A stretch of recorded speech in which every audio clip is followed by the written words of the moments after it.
When we think of deadly animals, we imagine predators hunting for food, but nature has a darker side. I'm talking about real-life murderers, creatures that killed for years, targeted humans, and built legacies that were quite literally soaked in blood. Some hunted entire villages, some were hunted by legends, and some are still out there, lurking in the shadows. These are 6 deadliest animals to ever exist, starting with the deadliest man-eater in recorded history, the Champawat Tiger. Over the course of a few years, in the early 1900s, the Champawat Tiger killed 436 people across Nepal and northern India. She started her attacks in the foothills of Nepal, targeting villagers walking to work or fetching water. After more than 200 deaths, the Nepalese army was called in. They didn't manage to kill her, but they did drive her out. She crossed the border into India, into a dense forest of Champawat, and the attacks continued. People were terrified. This wasn't a tiger that waited in the shadows. She'd come into villages in broad daylight, roaring, and people would slam their doors shut. Daily life came to a halt. Eventually, the British brought in Jim Corbett, who would become legendary for tracking down man-eaters. After days of searching, Corbett found the body of a 16-year-old girl. She'd been dragged into the forest. He followed the trail she left behind, and after a long pursuit, finally confronted and killed the tigers. When he examined her, the reason for her bizarre behavior became clear. Her upper right canine was broken in half, the lower one worn down to the gum. That kind of dental damage would have made it impossible for the Champawat tiger to catch or kill normal prey. She couldn't hold on to deer or boar or anything else that she typically ate any longer. So she adapted. She started targeting the only thing in the forest that couldn't run fast, didn't have sharp claws or teeth, and didn't expect it: humans. Now, I've worked closely with tigers that had similar stories, including one named Pancham, a man-eating tiger I met while working with the team at Bantara in India. Pancham is an incredible tiger that's similar to the man-eater of Champawat, killed many people, and when they finally captured Pancham and examined his dental history, you saw the same thing. All 4 of his canines were destroyed, his mouth was beat up, and so in a desperate attempt to survive, this tiger, like the man-eater of Champawat, turned to human beings, soft, easy, fleshy meat bags that really don't put up any kind of defense. So that is why these animals end up being man-eaters. And while the Champawat tiger holds the record, she wasn't the only big cat turning northern India into a hunting ground. Just a few years later, it happened again. But this time, it was a different species in a different region, the Leopard of Rudrapally. Between 1918 and 1926, a single leopard terrorized the Himalayan foothills of northern India. This wasn't some remote stretch of wilderness. This was a regularly used pilgrimage route lined with villages and sacred shrines. But for 8 years, people were too afraid to walk these roads after dark. The attacks always happened at night. Villagers would bolt their doors, stay quiet, and hope like heck the leopard didn't come for them next. Because this wasn't a cat that waited in the forest for hikers to pass by, like the tiger, it broke through mud walls, it crashed through thatched roofs, and it dragged people literally from their beds to eat them. The official death toll sits at 125, but locals insist the number was much higher, and they were probably right. Most victims lived in small, isolated communities where the deaths weren't even recorded. It all started with a woman in Benji village, and over the years, the pattern never changed. People were pulled from their homes with terrifying precision and then vanished. Search parties found blood trails, pieces of clothing, bones, all kinds of things, but they never found the leopard. The colonial government tried everything: traps, poison, patrols, even armed Gurkha soldiers. It avoided them all. Eventually, the famous Jim Corbett was called in, the same hunter who brought down the Champawat tiger. And even he said that this leopard was the most elusive, the most intelligent predator that he'd ever gone up against. The hunt dragged on for 10 weeks. He camped out in the forest, followed cold leads, waited all night in freezing weather, and finally shot the leopard on May 2nd, 1926. It was a large male, around 7.5 feet long, in good health, no disease, no signs of old age or injury. So why had it turned to people? Corbett believe the answer went back to the 1918 flu pandemic. Entire villages were overwhelmed. There weren't enough people to bury the dead, and for months, human corpses lay out in the open. The leopard, likely still young, learned that humans were an easy meal, and when the pandemic passed and the bodies disappeared, the leopard didn't forget. Next up, a story that's been whispered for decades along the Ruzuzi River and the northern shores of Lake Tanganyika in Africa. A story about a crocodile unlike any other. His name, Gustav. Now, Gustav isn't your average Nile croc. He's a monster, believed to be around 70 years old and still growing. Some say he's over 20 feet long, which would make him over 2,000 pounds. If that's true, it would make him one of the biggest Nile crocodiles ever recorded, and actually one of the largest crocodiles in history. He was first documented in the 90s by a French herpetologist named Patrice Fay, but the local people, they'd been living in fear of Gustav long before that, and with good reason. Gustav is rumored to have killed over 200 people. Some say the number is closer to 300. The real number?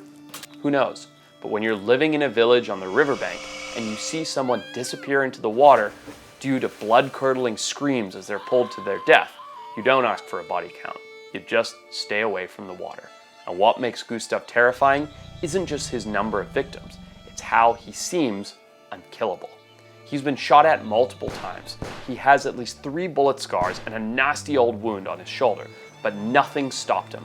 He keeps showing up, huge, silent, and unpredictable. And according to locals, he doesn't always eat the people he attacks. He just kills them. Then he vanishes. Because of his size, it's believed Gustav doesn't hunt like other crocodiles. He's too big to chase fish or antelope.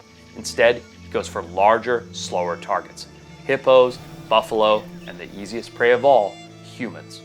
In the early 2000s, a National Geographic team built a 30-foot-long custom steel trap just for him. They baited it with rotten meat, even live animals, set up infrared cameras, everything. But Gustav never took the bait.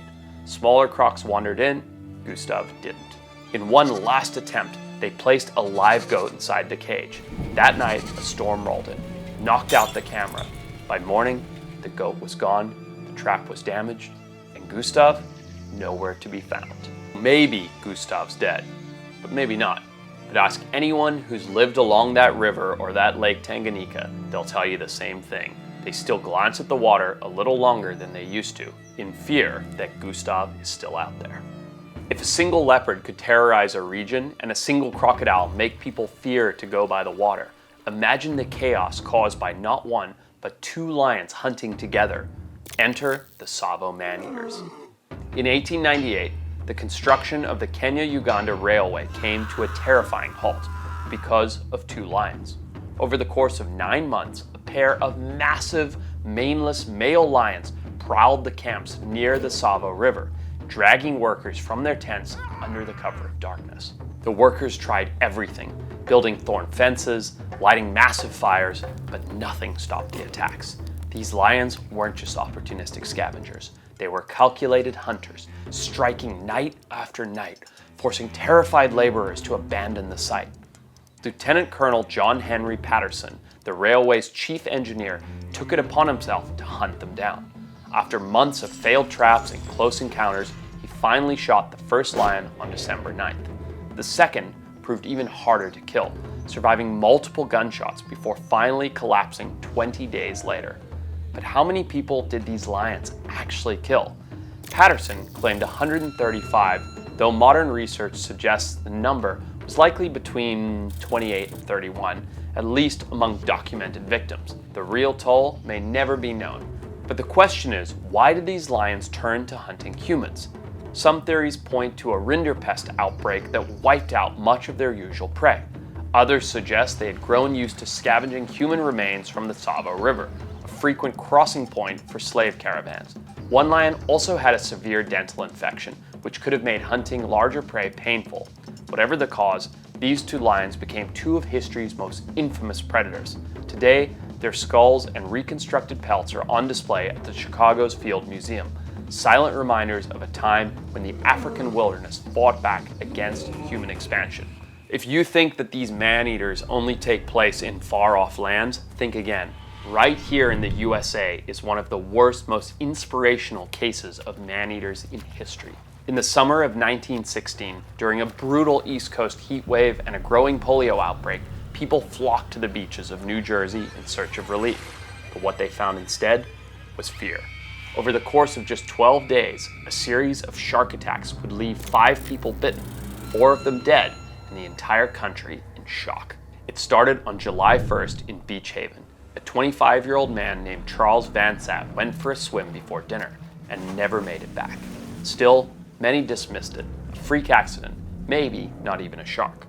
But 5 days later, it happened again. This time in Spring Lake, another young man, Charles Bruder, was swimming offshore when he was attacked. Lifeguards pulled him into a boat, but the damage was done. His legs were gone. He bled to death before they reached land. And then things took a turn from terrifying to unthinkable. On July 12th, nearly 30 miles inland, a group of boys were swimming in Matawan Creek, a narrow, brackish waterway that flowed past quiet towns and backyards. It wasn't the ocean. It wasn't even salt water. But as 11-year-old Lester Stillwell swam in the creek, something surfaced and dragged him under. An adult man, Stanley Fisher, dove in to recover the boy's body, and he, too, was attacked. He died from his wounds later that day. Just a few minutes later, and half a mile upstream, a third victim, 14-year-old Joseph Dunn, was bitten but miraculously survived. The surprising attacks sparked national headlines. Panic swept the coast. Beaches were shut down, armed men patrolled the water in boats, shark hysteria had officially arrived. Eventually, a 7.5-foot great white shark was caught nearby, with human remains found in its stomach. Most assumed the nightmare was over, but to this day, experts still debate whether that was the real killer. Why? Because great whites don't swim in fresh water, but bull sharks do. In fact, they thrive in it. They're stocky, aggressive, and perfectly adapted to move between oceans and rivers, even hundreds of miles inland. Many scientists, myself included, now believe the 1916 attacks weren't the work of a rogue great white at all, but of a bull shark that made its way into the creek and changed history. But what if I told you there was a two-legged terror that was eating people? In the early 1900s, deep in the jungles near Mysore, India, something strange and terrifying began to unfold. People in rural villages started vanishing. Others came stumbling back from the forest, bleeding, disfigured, their faces torn apart. At first, no one knew what to think. It wasn't a tiger, it wasn't a leopard. The wounds were different, messier, more personal. And then the truth emerged. It was a sloth bear. Now, that might not sound like much. Sloth bears aren't typically man-eaters. They eat fruit, insects, they're shaggy, awkward-looking, and even kind of goofy until they're not. Because when provoked or injured, a cornered sloth bear turns into a nightmare. Fast, strong, and vicious beyond belief. And this particular bear had gone rogue. Locals believe it had been shot by poachers. Others said it had been driven out of its territory by habitat loss or human activity. Whatever the cause, it had snapped, and it wasn't hunting for food. It was attacking out of pure rage. It didn't kill to eat, it didn't drag off bodies to consume. It charged without warning, ripped faces off, tore scalps from skulls, and disappeared into the underbrush like a ghost. The survivors, what few there were left behind disfigured and traumatized. While sloth bears may look cute and cuddly, and they're not the largest, don't be fooled. Any bear that needs to live alongside tigers and protect its young from tiger predation has to be all about being aggressive. At least 12 people were killed, dozens more were maimed, and the villagers, they called it the devil bear. People stopped going into the forest. Farmers left crops to rot. The fear was real, and it was spreading. Eventually, the British authorities called in a legendary hunter named Kenneth Anderson, and he was no stranger to rogue animals. But this case was different.